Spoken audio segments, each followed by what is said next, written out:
এই যে সাধারণ একটা কাগজ দেখতে পাচ্ছেন, এর উপরে দেখুন এইভাবে করে একটি পাহাড় আঁকলাম, এখান থেকে আরো একটি পাহাড় এবং আরো একটি, মোট 3টা পাহাড় আঁকা হলো।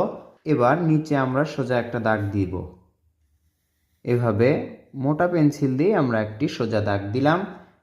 আবার নিচে দেখুন পাহাড়ের নিচে কিছু ঘাস বা গাছ আঁকলাম আমরা, পাহাড়ের নিচের গাছপালা। এবার পাহাড়ের মাঝে, দুই পাহাড়ের মাঝে দেখা যাচ্ছে একটি সূর্য, সূর্যতে এভাবে সূর্য রশ্মি আঁকা হচ্ছে, একটা ছোট একটা বড় করতে পারেন।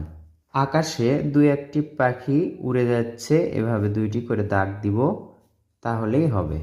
এই মাঝ বরাবর সোজা একটা দাগ হবে, এই দাগ দেখুন এভাবে এটার সাথে লেগে যাবে এবং এই কর্নারে এটার সাথে লেগে যাবে।